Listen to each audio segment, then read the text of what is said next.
하나님 말씀 보도록 하겠습니다. 시편 37편 25절과 28절의 말씀입니다. 우리 같이 봉독합니다. 내가 어려서부터 늙기까지 의인이 버림을 당하거나 그의 자손이 걸식함을 보지 못하였도다. 여호와께서 정의를 사랑하시고 그의 성도를 버리지 아니하심이로다. 그들은 영원히 보호를 받으나 악인의 자손은 끊어지리로다. 아멘. 할렐루야. 우리 저와 앞뒤에 계신 분들에게 인사하도록 하겠습니다. 쌀쌀한 날씨에 어떻게 지내십니까? 인사하도록 하겠습니다.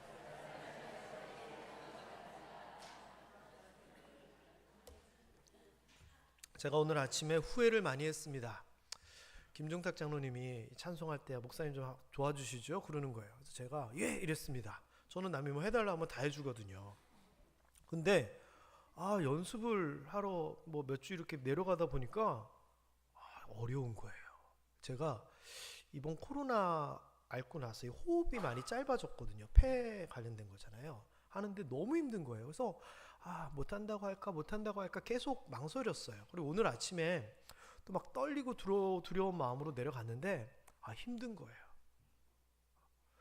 그래가지고 떨면 어떡할까 이 생각을 했는데, 제가 아까 앞에 서서 찬양할 때 떨었을까요 안 떨었을까요? 근데요 하나도 안 떨었어요. 진짜 하나도 안 떨었어요. 지금은 떨릴까요 안 떨릴까요? 지금은 끝나고 나니까 긴장이 풀려서 그런지 못 서 있겠어요. 그래서 제가 이렇게 꼭 좀 기대고 있어요. 너무 다리가 떨려서. 찬양대라는 게 쉬운 게 아닌 것 같습니다. 날마다 찬양하는 우리 찬양대원들, 우리 박수로 한번 격려해 주시면 감사하겠습니다. 제가 왜 찬양을 했냐면요, 저도 찬양하고 싶었거든요. 여기 찬양대 할 때 너무나 하고 싶었거든요. 그래서 기회를 주실 때 이렇게 해주셨는데, 다음에 또 하라 그러면 할까요 안 할까요? 합니다. 저는 해달라면 다 하거든요. 자, 오늘 말씀 보도록 합니다. 버리지 아니하시다, 이 얘기를 할 건데, 버림받는다는 게 참 가슴 아픈 일이잖아요. 그래서 제가 이 버림받은 사례를 이렇게 저렇게 좀 찾아보니까 너무 가슴이 아파가지고 소개를 못 하겠더라고요. 그래서 사람이 아닌 다른 대상이 버림받은 거를 사진 한 장만 가지고 왔어요. 볼까요? 강아지죠. 근데 웃긴 게요, 미국 개거든요. 저희 개랑 너무 똑같아요. 색깔이니 귀니 잘생긴 거니 저희 집 마루랑 너무 똑같아요. 근데 이 개가 표정을 보세요. 어때요? 시무룩해요. 힘이 없어요. 이게 무슨 내용인가 봤더니 사실 이거보다 더 가슴 아픈 얘기는 많아요. 그래서 제가 너무 속상한 얘기들은 다 건져내고 그나마 괜찮은 얘기인데, 이 개가 리트리버라고 하는 사람을 너무 좋아하는 개거든요. 그런데 주인이 4년을 같이 살다가 이사를 가게 됐어요. 근데 미국 얘기입니다. 이사를 가면서 도저히 이 개를 키울 수가 없으니까 개 보호해주는 보호소에다가 이 개를 버리고 간 거예요. 그러니까 이 개가 어느 날 갑자기 주인이 자기를 버린 거예요. 그래서 주인을 너무 사랑하고 좋아하는 개인데 안 찾아오는 거예요. 낯선 곳에 있는 거예요. 다른 개가 있는 거예요. 행복할까요? 사료를 주고 먹을 걸 주고 맛있는 걸 주고 놀아주면 기쁠까요? 특히 이 리트리버라고 하는 이 개들은 사람하고 이 교감을 굉장히 많이 하는 개거든요. 그래서 이 개가 구석에 처박혀가지고 이렇게 시무룩하게 언제 주인이 나 찾으러 오나 그거 지금 보고 있는 거예요. 표정 보세요. 아이고 불쌍해요. 아마 우리 집사람은 눈물이 핑 돌고 있을 것 같은데. 왜냐, 저희 개랑 진짜 너무 닮았거든요. 여러분, 개 얘기지만 하나님 아버지라고 우리가 부르는데 살면서 하나님으로부터 우리가 도움받지 못하고 보호받지 못하고 버림받은 듯한 그런 느낌, 그런 상황에 처한 적이 있을까요 없을까요? 있을 것 같아요. 그래서 한탄을 하기도 하고 하나님 앞에 막 항의하기도 하고 그런 거 있어요. 왜? 예기치 못한 사고들, 원치 않는 일들이 막 생기고 그러면, 아니 하나님 앞에 기도하는데 왜 이런 일이 생기고, 내가 하나님 앞에 헌신하는데 왜 도대체 우리 집안에 이런 일이 생기느냐, 하나님이 우리를 버리신 것 같다, 이런 생각이 들 것 같아요. 하나님 앞에 버림받는다는 게 참으로 무서운 이야기인 것 같아요. 그러면 여러분, 제가 좀 여쭤볼게요. 하나님이 사람을 버릴까요? 안 버릴까요? 하나님이 사람을 버리시기도 할까요? 안 하실까요? 생각을 해보세요. 어떨 것 같아요, 여러분? 자, 분위기를 조금 전환하기 위해서 너무 지금 아마 개 키우시는 분들이 많으셔가지고 그러시는지 모르겠는데 분위기를 약간 전환하기 위해요. 하나님이 사랑의 하나님인데 아이고 버리진 않겠지. 1번, 하나님이 사람을 안 버린다. 손 내리고, 아유 하나님도 사람을 버린다. 네, 하나님께서 사람을 버리시는가? 버립니다. 성경 말씀을 한번 볼까요? 역대하 28장 9절에 보면 솔로몬에게 다윗이 하는 얘기가 있어요. 근데 앞부분은 이제 빼고 뭐라고 얘기하냐면은, 만일 내가 그를 버리면 그가, 하나님이 너를 영원히 버리시리라 라고 얘기해요. 누구예요 지금 이게? 솔로몬한테 하나님이 얘기하는 거예요. 다윗이 얘기하는 거예요.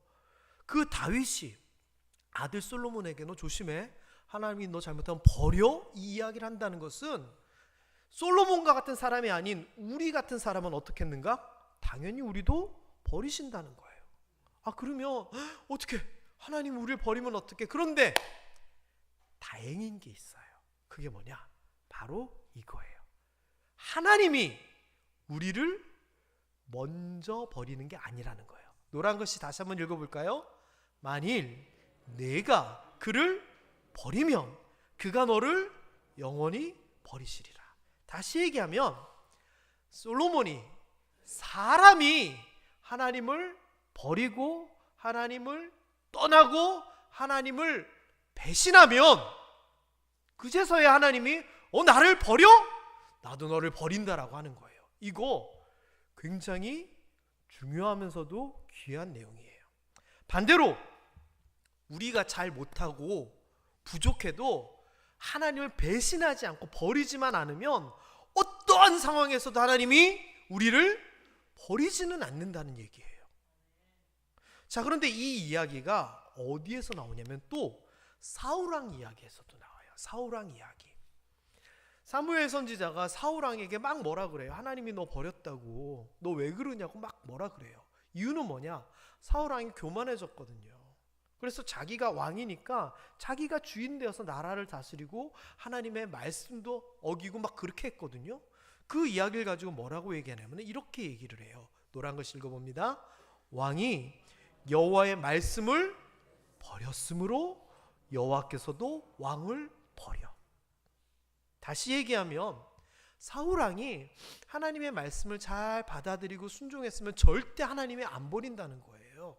그런데 사울왕이 어떻게 했느냐? 하나님 앞에 예배 드리고 전쟁 나갈 테니까 기다리라고 했음에도 불구하고 백성들 사기 떨어진다고 자기가 제사장을 대신해서 예배를 막 주관을 해요. 그리고 전쟁에서 이기면 있는 것들 다 죽여버서 없애버리라 그랬는데 괜히 백성들 핑계대면서 좋은 것들은 남겨놔요. 이게 뭐냐? 자기 멋대로 하는 거였거든요. 하나님의 말씀을 거역하는 거였거든요. 그래서 여기서는 뭐라고 표현하냐? 하나님의 말씀을 버렸다라고 얘기를 해요. 그러니까 다시 얘기하면 하나님이 사울왕을 버린 것이 아니라 먼저 사울왕이 하나님을 버렸기 때문에 하나님도 버렸다는 거예요. 민수기에서도요 이런 얘기가 나와요. 가나안 땅으로 들어가는 이스라엘 백성들에 대하여서 뭐라고 얘기하냐면은, 너희가 만일 돌이켜 여호와를 떠나면 여호와께서 다시 이 백성을 광야에서 버리신다라고 얘기하는 거예요. 역시 여기에서도 보면 하나님께서 마음에 안 들어서, 하나님께서 우리가 부족해서 버리는 것이 아니라 백성들이, 사람들이 하나님을 떠나고 버리면 그제서야 하나님께서 그래 니들이 그랬어? 그러면 나도 어쩔 수 없구나라고 버리신다는 거예요. 이게 은혜예요? 아니에요? 은혜예요. 이게 은혜예요. 우리가 도대체 무슨 자격이 있다고 하나님께서 안 버리시고 꽉 붙잡아 주시는가요? 저는 이것도 은혜인 줄 믿습니다. 제가 이런 말씀들을 찾아보면서 딱 이런 감정이 들었어요. 다행이다. 왜요? 아니 하나님께서 먼저 우리를 버리지 않는다는 게 얼마나 다행입니까? 어느 날 갑자기 하나님께서 저한테 딱 나타나셔서 김세용 목사야, 네가 이렇게 부족하니까 내가 널 버리겠다. 이렇게 되면 어떻게 되는 거예요? 야, 누구누구 뭐 함께 누구누구야, 네가 주일도 잘 못하고 헌금도 많이 못하고 뭐 이렇게 하면서 남들보다 부족한 면을 얘기하시면서 야, 그러니까 내가 너를 버리겠다. 이렇게 하나님께서 안 하신다는 거예요. 우리가 하나님을 알고 믿고 하나님 매달리기만 하면 절대 버리시지 않는 분이심에 감사할 수 있는 우리 되기를 주님의 이름으로 축원합니다. 이게 너무나 사실 감사한 거예요. 그래서 오늘의 말씀 시편 37편도 이런 얘기들인 거예요. 이 앞에 얘기들이 뭐였죠? 지금 3주째 계속되고 있잖아요. 참고로 한 가지 좀 미리 좀 말씀드릴게요. 시편 37편 쓰기 하고 있잖아요. 어렵진 않아요. 한 장만 쓰면 되니까 쓰고 마음에 드는 성경 구절 이렇게 동글뱅이를 쳐주시면 저희가 예쁘게 액자를 만들어 드립니다라고 얘기했잖아요. 근데 아직 액자를 안 만들고 있어요. 왜 안 만드냐? 첫 주에 불평하지 마라 라고 얘기했을 때 나 이 말씀 좋아. 동그라미 치셨던 분들, 지난주에 우리가 넘어져도 아주 엎드러지지 아니하나니 이 말씀을 듣고 지난주 말씀보다 오늘 말씀이 더 좋네? 이러신 분 계실 거예요. 그런데 오늘도 그렇고 다음 주도 그렇고 시편 37편 계속 할 거거든요. 그러면 또 그새 마음이 바뀔지도 몰라요. 그런 분들에게 기회를 드리겠습니다. 사무실로 전화하셔서 내가 몇 절 동그라미 쳤는데 바꿔주세요 하면 바꿔드리도록 하겠습니다. 자, 오늘 말씀은 시편 37편의 내용에 연결되고 있습니다. 다른 사람들이 잘 되고 네가 잘 안 된다고 불평하지 마. 하나님께서 결국 그들은 싹 베어버리고 너는 일으켜 주실 거야. 우리가 잘 나갈 것 같지만 때로는 넘어지기도 하는데 걱정하지 마. 넘어져도 완전히 엎드리지 아니하는 거야. 왜? 하나님이 붙들어 이렇게 세우시잖아. 그러니까 염려할 필요 하나도 없어. 게다가 너가 하나님을 믿지, 하나님을 의지하지, 그러면 오늘 이야기처럼 하나님이 절대 안 버리셔. 이 내용들이거든요. 그래서 오늘 이 시편 37편은 지난주, 지지난주에 연결되는 말씀이자 오늘을 살아가는 우리들이 힘들고 어렵고 지난주의 표현에 의하면 완전히 엎어져서 좌절되어 있을 때 잊지 말아야 되는 말씀이 돼요. 왜? 하나님이 우리를 버리셨는가? 아니라는 거예요. 하나님께서 우리를 포기하셨는가? 아니라는 거예요. 보세요. 내가 어려서부터 늙기까지 의인이 버림당하는 거 못 봤다는 거예요. 그의 성도들 버리지 아니하신다는 거예요. 저는 이 은혜가 우리에게 있다는 거 잊지 마시기 바랍니다. 자, 그런데 버리지 않는다고 해서 좋아하는데 문제는요, 조건이 있다는 거예요. 또 조건. 아니요, 이 조건은 좋은 거예요. 이 조건은 어려운 게 아니고 해당되면 다 주신다는 거거든요. 예를 들면 야, 손만 들면 내가 1억씩 줄게. 손만 들면 이 조건과 똑같은 거예요. 자, 이 조건이 뭐냐? 오늘 본문 말씀에 보면 이렇게 나와요. 의인이 버림당하지 아니하고 그의 성도를 버리지 않는다는 거예요. 다른 말로 하면은 의인이 아니거나 성도가 아니면 하나님이 버린다는 거예요. 자, 여러분은 의인이고 성도예요? 확신이 없으세요? 우리는 의인 아니에요. 그런데 죄인인데 하나님이 의롭다 인정해 주신 하나님 보시기에는 의인이잖아요. 그러니까 이거는 우리에게 해당되는 말씀이에요. 그런데 하나님을 알지 못하고 하나님을 믿지 아니하는 자는 해당이 될까요? 안 될까요? 안 돼요. 이게 버리지 않는 조건이에요. 그러면 여러분은 해당이 되니까 좋아해야 돼요? 불안해해야 돼요? 나는 아직 좀 부족한데, 성도는 거룩한 물인데 나는 거룩하지 않은데. 아니에요. 우리는 어차피 부족하지만 하나님이 거룩하다라고 얘기하시고 하나님이 의롭다라고 얘기해 주셨잖아요. 그게 은혜잖아요. 옆에 분들에게 좀 자신감 있게 얘기하시기 바랍니다. 나는요, 하나님이 절대 안 버리신답니다. 시작. 맞아요. 그래서 우리는요, 이게 무슨 정말 대단한 사람들만 붙잡아 주시고 대단한 사람들만 버리지 않는다? 이게 아니라는 거예요. 우리같이 믿음이 연약하고 부족해도 하나님은 절대 버리지 아니하신다. 믿으시기 바랍니다. 그리고 이런 것들을 가지고 생각하면서 들 수 있는 착각이 뭐냐? 그러면 하나님이 나를 버리지 않으면 나는 만사형통이겠네? 만사형통 맞아요. 그런데 늘상 얘기하지만 형통 앞에는 뭐가 있어요? 문제가 있잖아요. 성경에 보면은요, 실제 그래요. 하나님을 먼저 버리지도 않았어요. 하나님에 매달려요. 그리고 의인으로서, 성도로서 삶을 사는데 어려움을 당하는 경우들이 분명히 있어요. 제가 성경에 있는 여러 가지 이야기들을 찾아보다가 너무나 딱 맞는 부분들을 찾았어요. 그게 누구냐? 다니엘서에 나오는 이야기들이에요. 다니엘서 보면은 사드락, 메삭, 아벳느고라고 하는 다니엘의 세 친구의 이야기가 나와요. 그런데 이 사람들이 바벨론 포로로 잡혀갔음에도 불구하고 잘 나갔거든요. 왕의 신임을 받으면서. 그랬더니 주변에서 이 느부갓네살 왕의 신하들 중에 이들을 질투하는 사람들이 계략을 짜요. 그게 뭐냐? 느부갓네살 왕이시여, 특별 기간을 정하고 왕의 신상을 만들고 왕이나 왕의 신상에게 절을 하는 우리 그런 기간을 만듭시다. 그리고 절 안 하는 사람들은 배신자로 여기서 다 죽여버립시다. 불 속에 던져버립시다. 왕이 들으니까 기분이 좋거든요. 그렇게 하자고 땅땅땅 조서를 내립니다. 그 상황에서 사드락과 메삭과 아벳느고는 절을 안 하니까 잡혀갑니다. 자, 선택입니다. 하나님을 버리고 사느냐, 하나님을 안 버리고 죽느냐. 그렇잖아요. 그래서 이 상황에서 이 세 사람은 하나님을 버리지 아니하고 자신의 생명을 버리고자 선택을 합니다. 그 이야기가 3장 17절부터 나옵니다.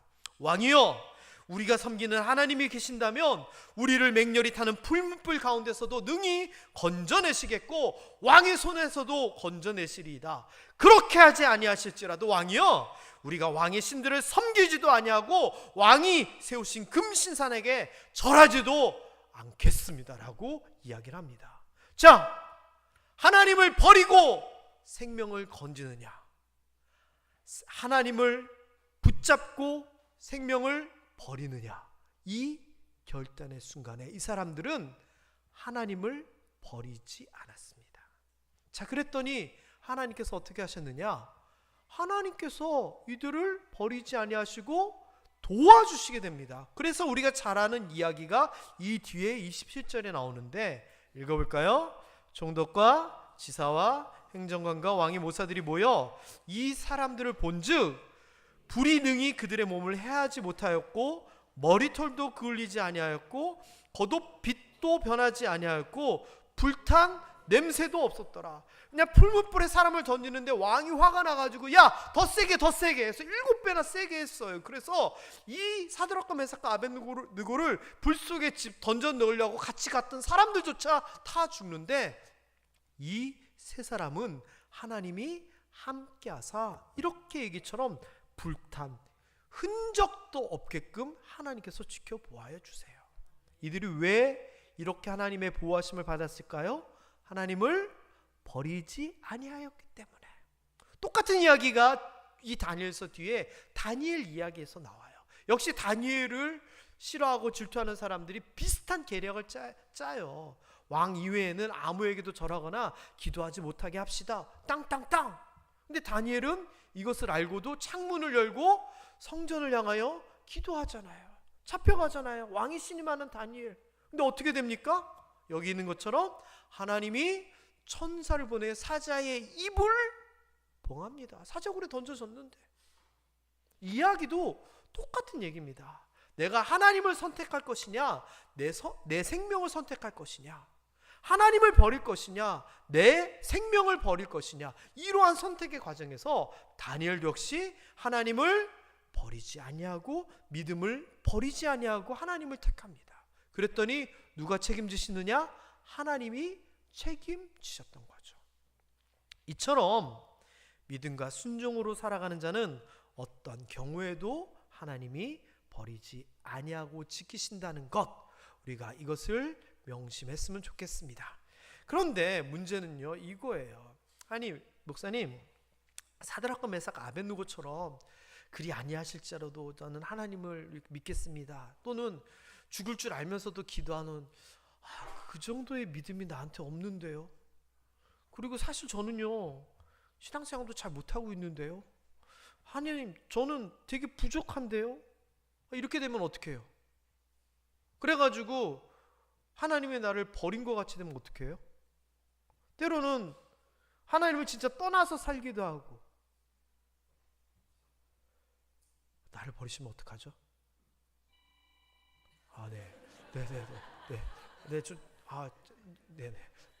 네네네네. 아니, 괜찮아요. 너무 심각했는데 분위기를 바꿔주셔서 감사합니다.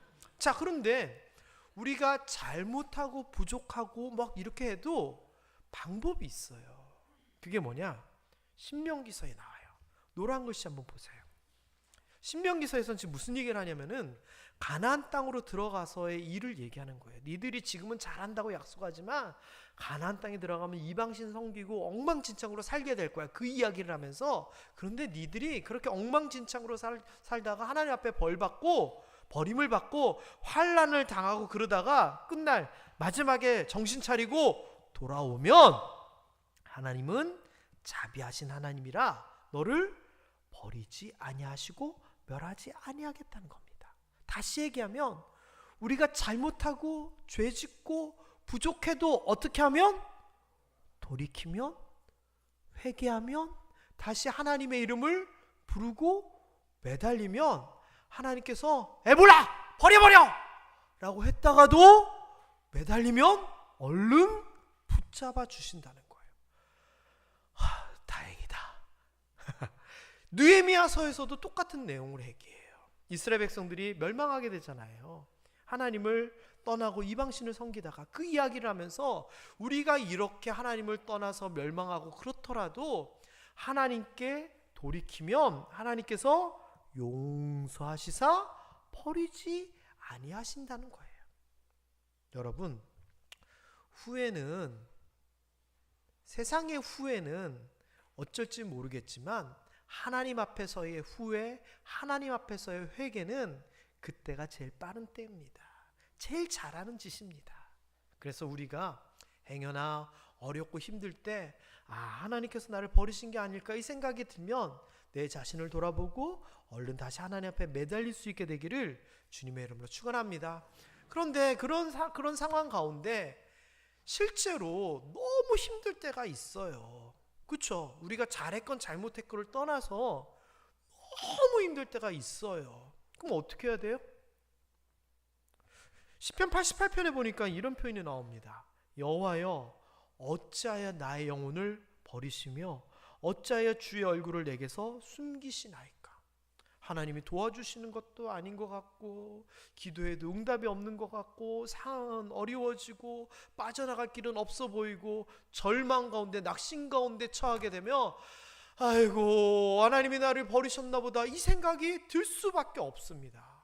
극악한 고통 가운데 예수님께서도 그렇게 얘기하셨잖아요. 라마라 엘리 라마 사박다니, 나의 하나님 어째 나를 버리셨나이까. 그런데요, 이런 한탄과 어려움이 나오지만 이게 사실은 결론이 아니에요. 시편의 저자들의 하나님이 왜 이렇게 나를 버리십니까? 사람들이 나를 비웃습니다. 하나님이 어디 있느냐 막 놀립니다. 이런 이야기가 나오지만 결론은 뭐예요? 시편의 결론은 여호와는 나의 목자시니 나를 인도하고 도와주시고 함께 해주셔서 부족함이 없습니다입니다.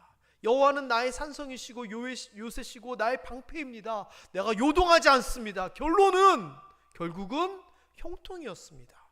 예수님도 마찬가지죠. 엘리 라마 사막단이라고 말씀하셨지만 결론은 뭐예요? 부활의 승리였잖아요.